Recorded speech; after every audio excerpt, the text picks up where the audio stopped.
നീതി കിട്ടാത്ത ഒരു സമുദായത്തിന് വേണ്ടിയുള്ള പോരാട്ടത്തിൽ അതിനകത്ത് ഞങ്ങൾ രാഷ്ട്രീയ ശക്തിയാകുമെന്ന് ചോദിച്ചാൽ വരും കാലങ്ങളിൽ ഈ അനീതി നേരിടുന്ന മുഴുവൻ സമുദായങ്ങളെയും ഞങ്ങൾ സംഘടിപ്പിക്കും. അതിന് നായർ മാത്രമല്ല, അത് നമ്പൂതിരിയുണ്ട്, വർമ്മയുണ്ട്, അതല്ലെങ്കിൽ ക്രിസ്ത്യാനികളിൽപ്പെട്ട ക്രിസ്തുമത വിശ്വാസികളായ മാർത്തോമായും ജേക്കബൈറ്റ്സും ഒക്കെ ഈ അനീതി നേരിടുന്നവരാണ്. ഞങ്ങൾ ഈ മുഴുവൻ ആളുകളെയും സംഘടിപ്പിച്ചുകൊണ്ട് അത് നമ്മൾ അവയർനെസ് ഉണ്ടാക്കണം. അതിനുവേണ്ടിയുള്ളൊരു ശ്രമത്തിലാണ് ഞങ്ങൾ.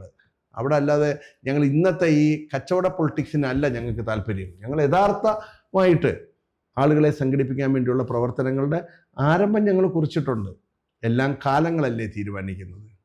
ഇന്നാൾ വരെ രാജ്യം ഭരിച്ചിരുന്നത് കോൺഗ്രസ് അല്ലേ, ഇപ്പോൾ അവർ 100 കൊല്ലം പ്രവർത്തിച്ചപ്പോൾ അവരിപ്പോൾ രാജ്യം ഭരിക്കുന്നുണ്ട്. മാറ്റങ്ങൾക്ക് വിധേയമാകുമെന്നാണ് ഞങ്ങളുടെ വിശ്വാസം. ഞങ്ങൾ ഭഗവാനിൽ അർപ്പിച്ചുകൊണ്ട് തുല്യതയാണ് പറയാറുള്ളത്. ഞങ്ങളുടെ തുല്യത ഇതാണ്, അല്ലാതെ നായർ സമുദായത്തിന് മാത്രം ഒരു തുല്യത എന്നുള്ളതല്ല.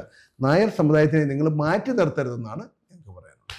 തീർച്ചയായിട്ടും സമസ്ത നായർ സമാജം തുല്യതയ്ക്ക് വേണ്ടി നടത്തുന്ന പ്രവർത്തനങ്ങൾക്ക് എല്ലാ ഭാവുകങ്ങളും ആശംസിക്കുന്നു.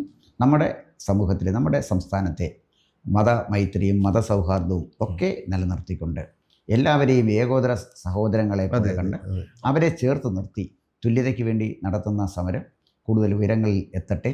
അതിന് ഈശ്വരൻ അനുഗ്രഹിക്കട്ടെ. ചട്ടമ്പി സ്വാമികളുടെ ആത്മാവിൻ്റെ അനുഗ്രഹം അങ്ങേക്കും അങ്ങയുടെ സംഘടനയ്ക്കും ഉണ്ടാകട്ടെ.